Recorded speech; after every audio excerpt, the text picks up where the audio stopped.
But today is the first part of two, and I'm going to, so the thing we're trying to do in these to this Tuesday and next Tuesday is to really talk about some of the terms and ideas, some of the big picture things related to multifamily. And so today, I'm hoping we're going to talk about some of the key numbers and formulas, and we're going to talk a little about acquisition costs. And then next week, we are going to talk about key terms, and we're going to talk about terms that are more related to wealth generation and just kind of some big picture things. So that's the plan for the next couple of weeks. So what we're going to start out with today is we're going to talk about basically 2 or 3 formulas, and then the next slide, we're going to talk about some financial terms. But in the commercial world, the 2 numbers that you need to know the most are the net operating income. And on the next slide, we're going to talk about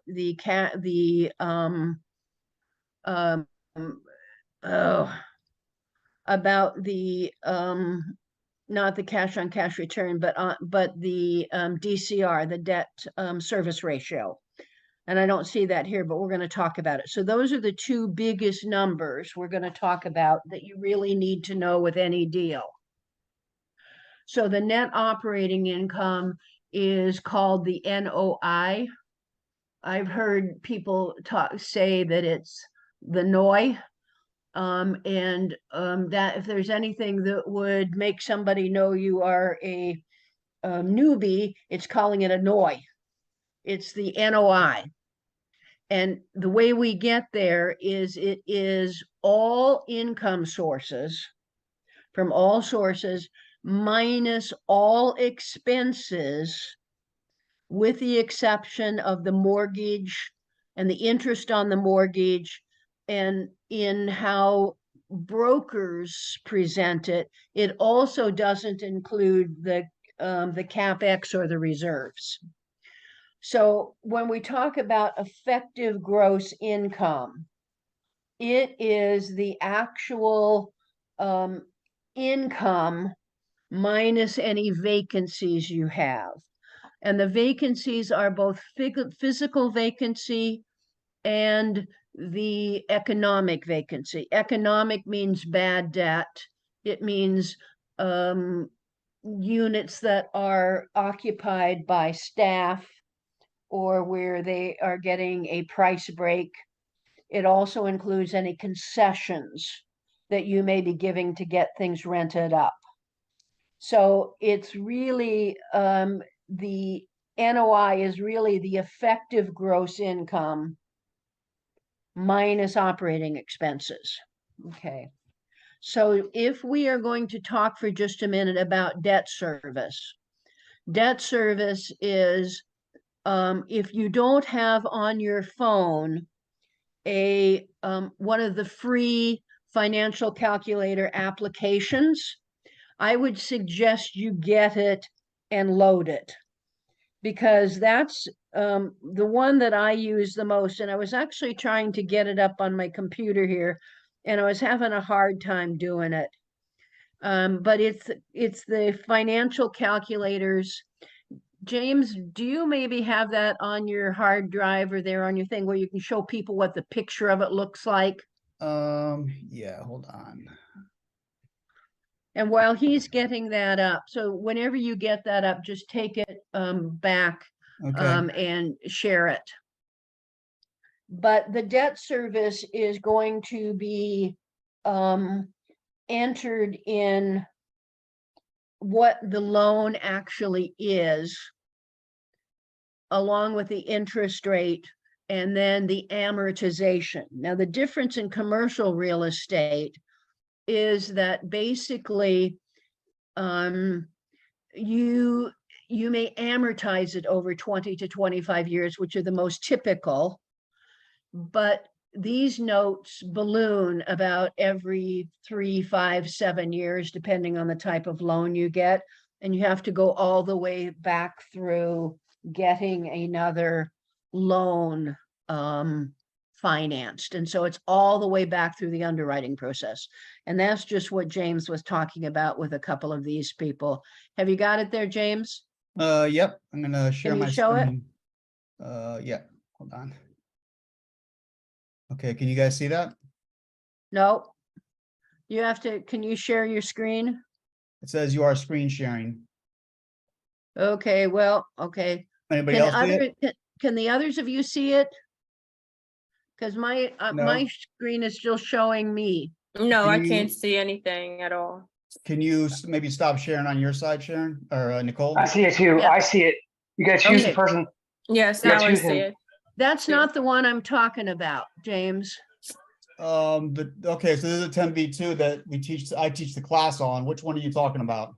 It's just, it has a little blue background. It's called a financial calculator. Okay, I don't know which one that Okay. is. This is the one All that I right, here it used. is. It's financial FN calculator, fncalculator.com. fncalculator.com. Okay. Are you able to show it there, James? Sure, hold on. I know we're taking a lot of time here on this, but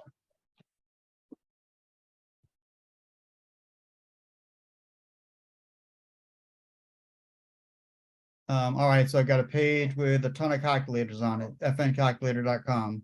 fncalculator.com. Right, and I've got a screen with a ton of them on here. Okay, can you just pull it up, Yep. your hold on. screen?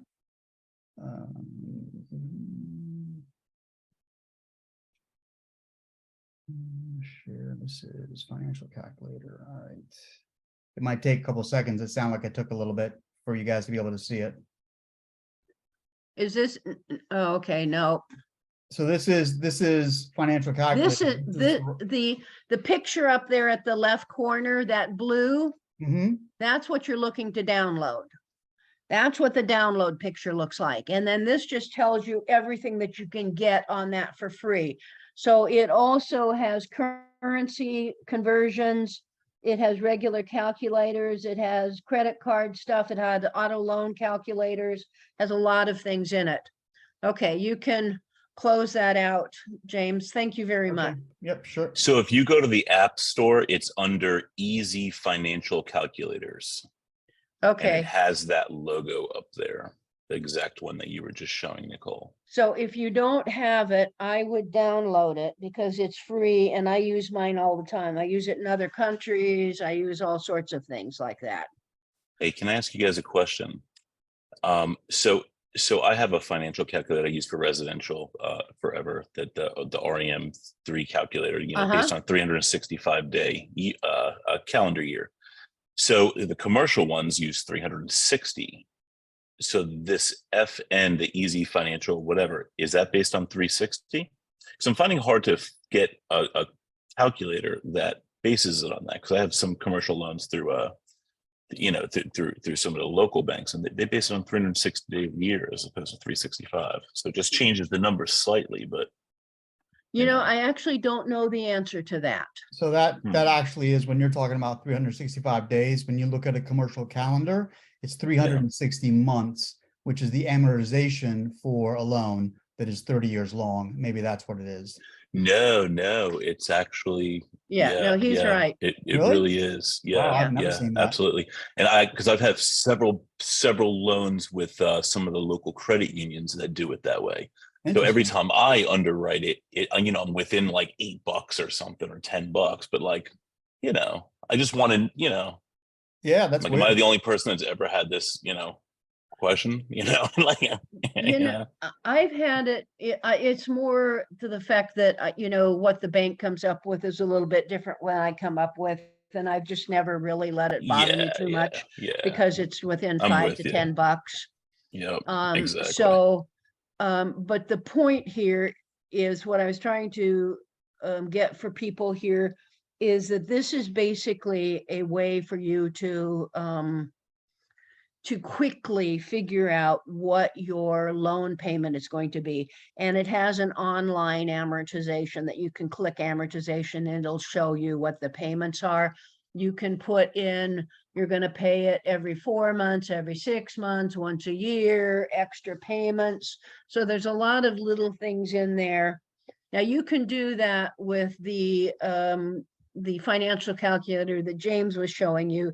This one is just, down and dirty and easier to do for me. So basically, once you get to the net operating income, you're going to take the debt service out. And that is going to leave you with your cash flow. Except that when I'm underwriting, now this is where somebody who's selling and somebody's buying is going to be different, right? Because somebody who's selling is not going to include the reserves that they put aside to get to the NOI. When I'm underwriting something, I always add my reserves in, what I'm going to have to put aside to keep the property up every year. Because if I don't put money back into it over time, it goes down. So when I'm calculating what I can offer, I am including my CapEx, which is the extra capital I'm going to need. Other people call it the reserves. Before I can figure out what I think my actual cash flow is going to be. So I have my income and expenses with an NOI, and I have then my reserves, and then I show an NOI after CapEx. And that's the number I'm really paying attention to, because that tells me what I think my cash flow is going to be. All right, so let's talk about these numbers pretty quickly here. All right, so the cash flow, or cash flow before taxes, is the NOI minus the debt service, and for me, minus my reserves. We just talked about that, right? Some people are going to use an IRR, which is internal rate of return. I don't pay too much attention to that, because that really is really dependent on everybody's individual tax situation, frankly. So if I am, and when I would use an internal rate of return, IRR, it would be when I'm comparing 2 or 3 potential deals to buy. And so I use it to kind of see if they make, any of them make a significant difference to the financial numbers between deal A, B, and C. I know other people who are more sophisticated than me use it more often and in different ways.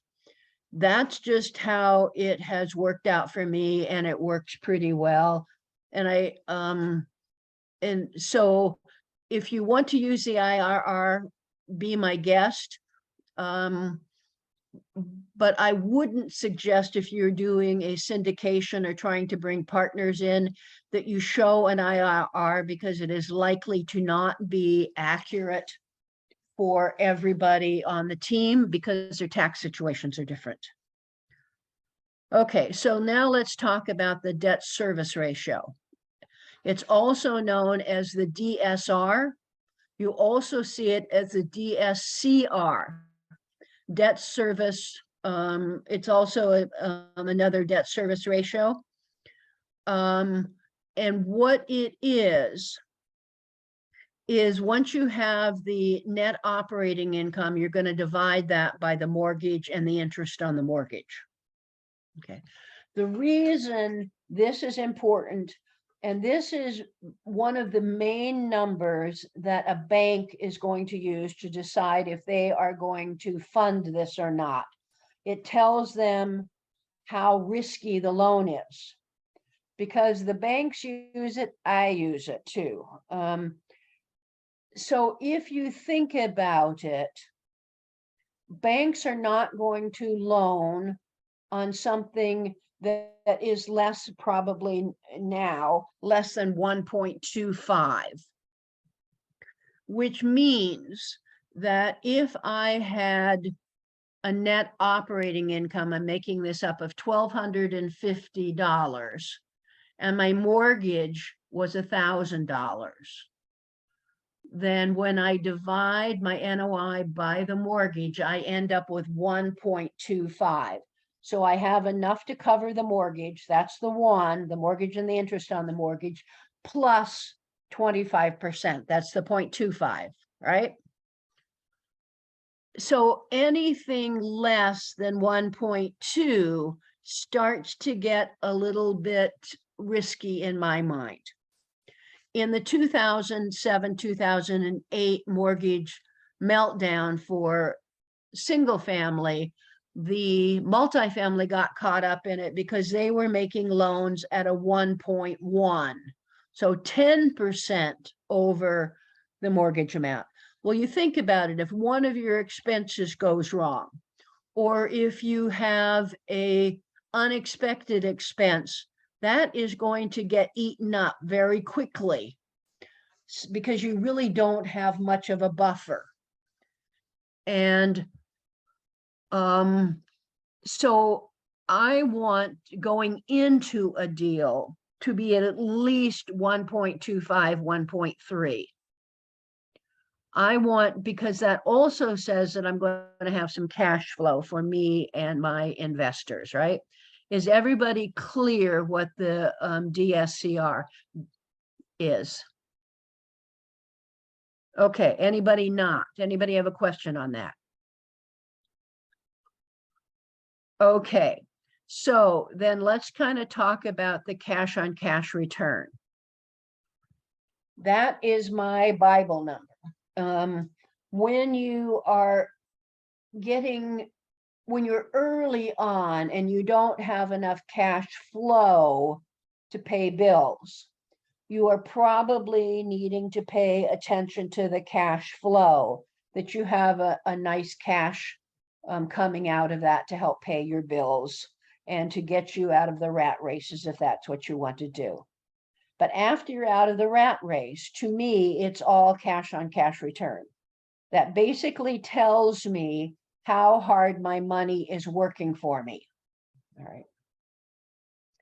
To get to what my cash on cash return is, it is going to be my cash flow before taxes divided by my total acquisition costs. And the next slide, we're going to talk about that just a little bit.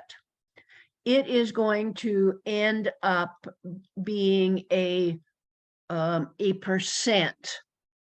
And so if I had,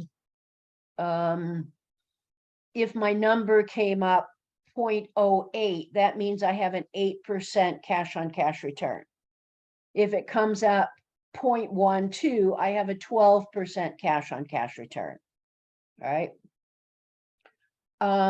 I want to be able to be at a 12 to 15% cash on cash return by the end of year one, beginning of year two. That's been hard to do, which is one of the reasons I haven't been buying a lot recently, because people have been wanting crazy prices, right? So some of my my buying criteria is a debt service ratio of at least 1.25, cash on cash return of 12 to 15% by the end, well, we'll say 12%, by the end of year one, beginning of year two. And I want to be able to buy it so I am at an 8 capitalization rate by the end of year one. If I have those numbers, I'm pretty clear that I can make a little bit of money. So now how do I get to the cap rate? This is kind of the key formula. And if you know any two of these numbers, you can figure out the third one. So I is basically your NOI, or your income after expenses. So you see it as an I or an N. Over, and you're going to see R or C. R is the return on your investment. C is the cap rate. V is the value. So it's what they're asking for the property. So what I want you to, this is just a basic little algebraic problem here. If I know that they are asking 2 million for the property, and they're reporting an income, or an NOI of 200,000. If I divide those, then I know my cap rate is a 10, because that's what it comes out. Okay.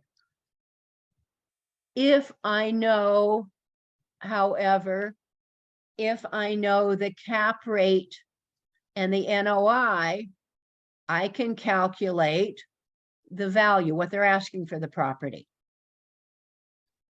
Now, if I know the cap rate and I know what they're asking, if I multiply those, because now it's an algebra problem, I'm solving for N, then I can get to what my NOI is. Everybody kind of following that a little bit? Okay. So my three numbers that I'm paying attention to on my buying criteria are debt service coverage ratio, DSR, DSCR, cash on cash return, and cap rate. Okay. The last thing I want to talk about here for just a second is, how do you figure out how much of the deal you can own? All right. And there's actually two numbers involved in that.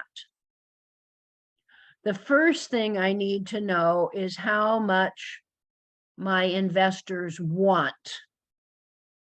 So if they want an 8% return, and I know what my total acquisition costs are, then if I divide that,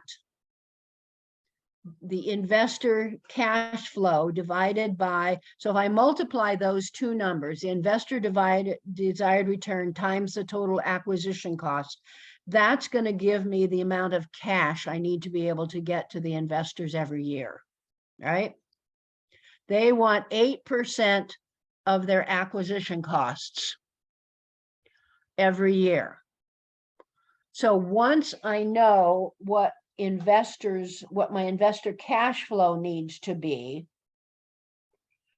then I can divide that by what I think my total cash flow is to get the percent of ownership that investors are going to need.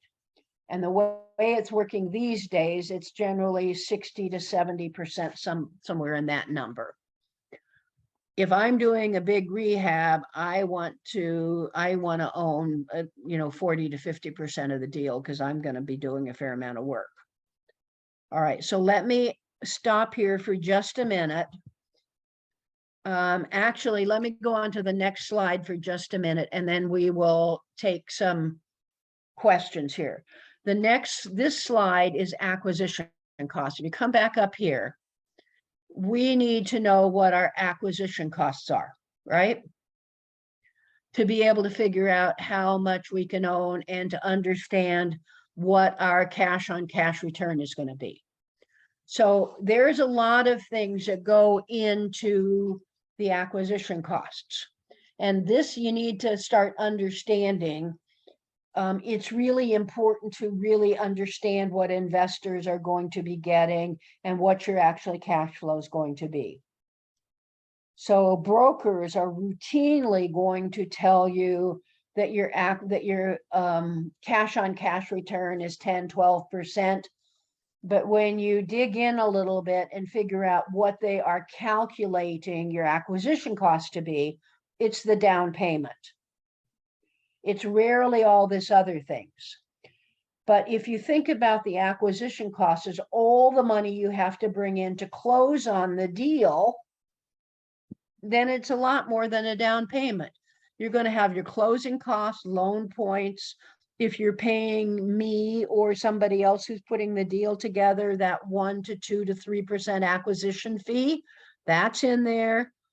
If you have other people raising money for you for special, or you are having to raise money for other things like rehab, that comes in. If you have to bring in money to open the accounts for reserves, that comes in. And if you're going to pay a consultant to help you raise money, that comes in. Now, we will talk at another time about how and what the rules are of using quote consultants, because it gets a little bit tricky. But what I want you to get here is, here's all the things that can go into an acquisition cost, your total acquisition costs. And this is actually on our electronic spreadsheets that we have that we put together in the class. So you can see what your total acquisition costs are. That's what I want to talk about this class. So I'm going to open it up to questions, and I'm going to let James, if anybody has questions, but please just, we don't have a big enough group that you can't just ask questions. And so, James, have we got anything in the chat box or anything we need to pay attention to? I'm actually going to go to the questions here. James? Sorry, I was on mute. I thought you heard me. No questions yet. Okay, then let's kind of open this up. I'm just coming back to this slide. If you remember, if you want to know more about multifamily, you can go to the webinar. You can go to our YouTube channel.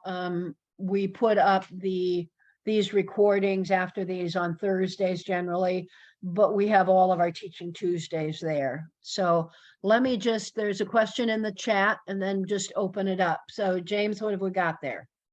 Me typing in the free webinar. So it's not a question. Okay. All right. Open it for questions here.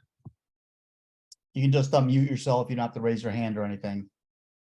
Yeah, just turn your mic off and ask questions.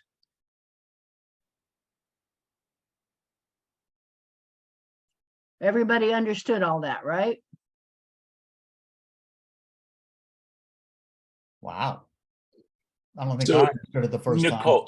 Nichole, I'm curious. So are you still pretty stringent about a cash on cash return of 12% minimum? Is that kind of hard to obtain right now? And what I guess I'm sort of battling the same thing where, I can underwrite a lot of different things and get an 8% cash on cash return, maybe even stretch to a 10, where, several years ago, that would not be acceptable. But now it seems pretty appealing, and I can't really find anything that's 12% cash on cash return. So does the money just sit there and hang out and depreciate? Or, you know what I mean? Like, I do. And I guess there's no right answer or wrong answer, but I'm curious what your thoughts are. I want to be able to get, so it used to be I was a hard 12% going in, right? Yeah. Now, if I can get to a 12% by the end of year 1 or the beginning of year 2, I'll consider it.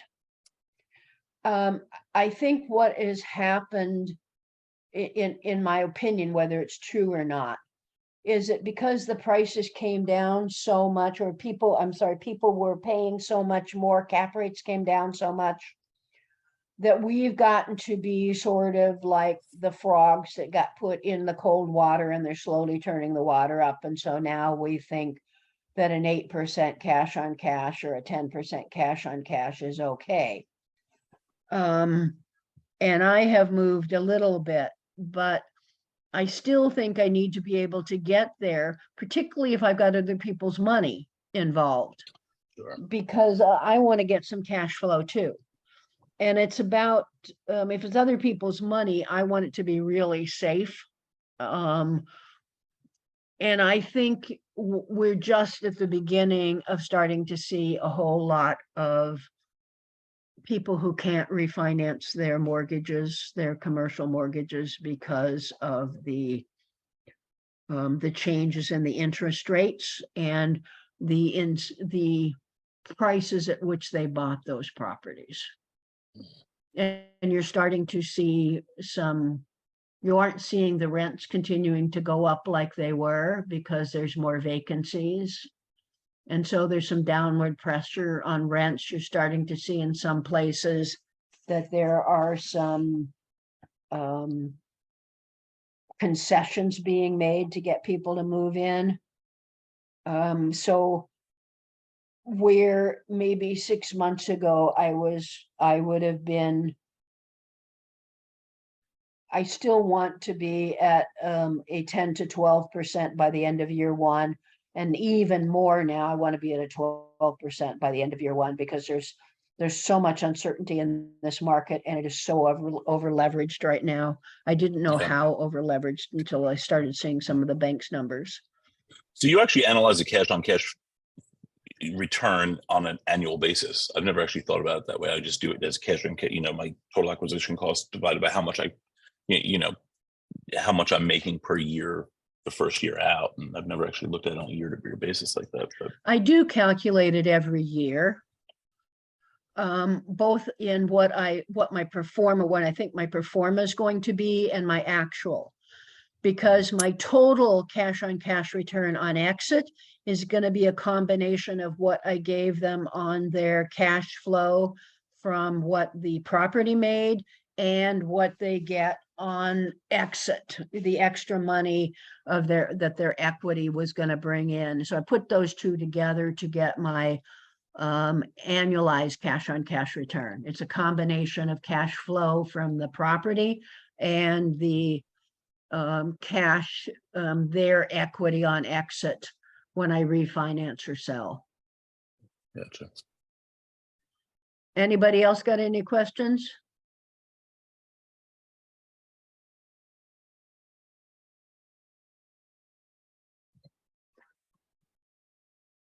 No? Well, Jason, you're my star tonight. So, kind of let me see if there's anybody. Stacy, have you got anything? How about you, Yan? You always have some questions.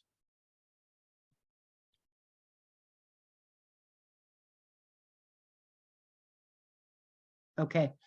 I don't want to force it. What I do want you to do, though, is tell me if you understood what I was saying, because what I don't want to do is have, okay, somebody wants me to go over cap rate once again.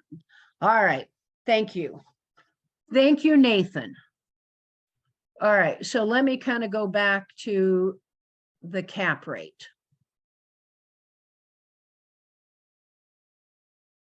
All right. The cap rate is going to be so if you think about what that's actually telling you, the cap rate is if you were to buy a property for cash without a mortgage and interest on the mortgage, then the cap rate tells you what your return would be on the purchase price alone, not on total acquisition cost, but on the purchase price. So if I am looking at a cap rate of 8, say 8%, then what that means is that at an 8 cap rate, that if I just bought this for cash, I would have an 8% return on my money, on my purchase price, on what they're selling this for, right? So for me to get my cap rate, I have to know what the net operating income is after all the expenses, except the mortgage and the interest, right? And I'm going to divide that by the purchase price to get to my cap rate, because the net operating income is actually what the property made after all the bills were paid. Not too long ago, people were selling these properties at 5 and 6 cap rates, meaning you would be making 5 to 6% on your money if you bought it cash. And in the DC market and a couple of other markets, it was a 4%. Well, now the cost of money is 6 to 6.5 to 7%. And that now becomes an issue where you're paying more for your cost of money than you actually are buying it for. And I know this is going to happen. So I have several properties that still have mortgages on them. And 2 of my properties, we've just gotten notices because all properties refinance every 5-7 years. And we've just gotten 2 notices about refinance. One, they want a 9.9%, raise the mortgage to that, and the other's an 8.6. So the real message here is that both of these banks want out of some of their commercial loans, I think. And I have a lot of blue collar properties, C-corp properties, and that's not going to be the bank's favorite assets right now because of the instability. So I know I have evidence of, the 2 most recent properties that we have going to have to refinance, that the interest rates are going up. Interest rates are going up. Did that answer your question, Nathan?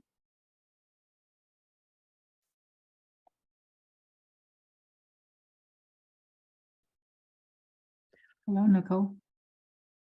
Yan, do you have questions? Have a question? Yes, ma'am. All right.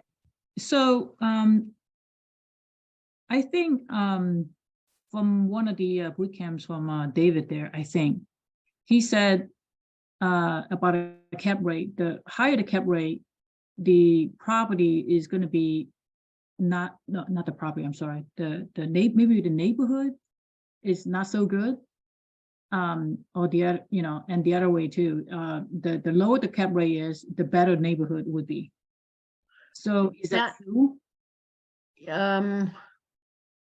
In the broadest of general senses, it's likely truer than not.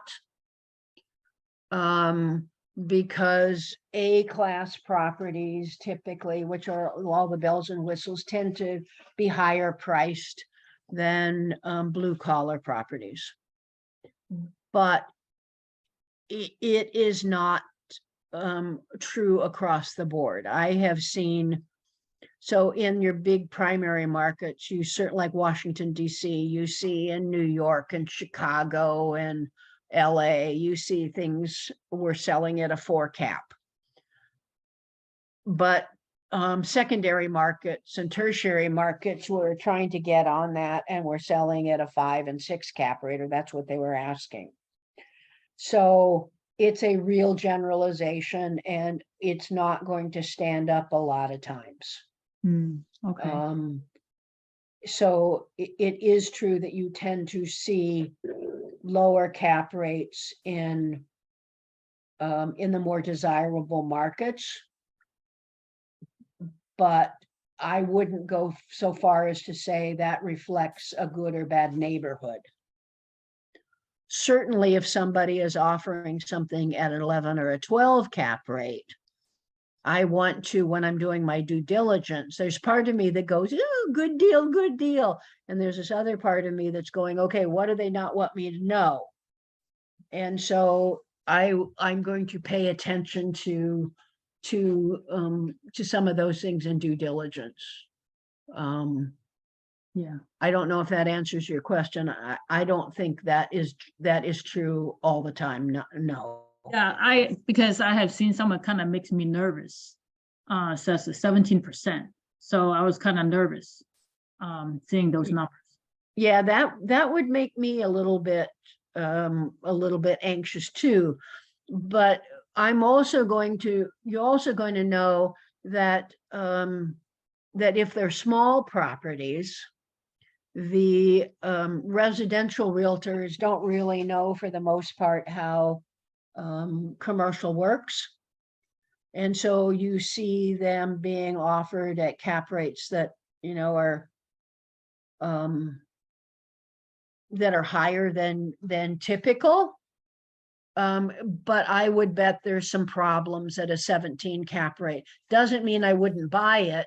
I would just try and identify what those issues are and see if I can fix them in a reasonable amount of time. Mhm, mhm. Okay, thank you. Yep.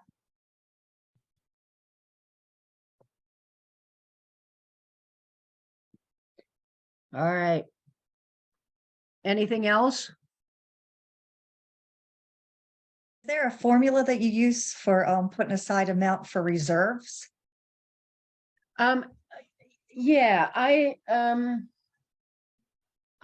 used to be a lot more stringent about it. For a long time, I was putting aside $250 per unit for reserves for apartments. I'm up now because everything is so much more expensive to get fixed. And so I'm probably trying to be at about $500 a unit per year for an apartment, and probably 300 to 350 for a mobile home, in a mobile home park, for the number of pads.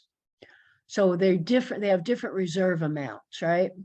Gotcha. But that's caveated by if I've got roofs to replace, or I have HVACs that need to be replaced, or I have some big capital investments that I have to make, then I'm going to try and figure out when I have to do that and make sure I have enough extra going in to have that available when I need to do that. And that's over and above the usual amount I have for just updating units, et cetera. Did that make sense, Sharon? Perfect sense. Thank you. Thank you. Yep. All righty. Well, if nobody has any more questions, my goddaughter is 11 today, and I have to go have ice cream cake with her. So I'm going to head off, and I'm going to let James answer any other questions you have. And Jane and Sharon are here. Are they going to be talking about a scope of work? Is that right? You want to talk just a minute about what you guys are going to be talking about here in about 10 minutes or so? Yes, we're talking about contractor scope of work, how to create a scope of work, some of the things, the important things and caveats to put into there, and show several examples of different scope of works of what we've used. Oh, well, all righty. That sounds really good. James, I'm turning it over to you at this point, and I'm going to excuse myself, and I'll see you guys all next week when we're going to talk about some of the terms you need to know when you're talking to brokers and other people. All right. Thank Have a you good all. I time. appreciate you Yep. coming. Nicole. Thanks, Nicole. Good night. Bye.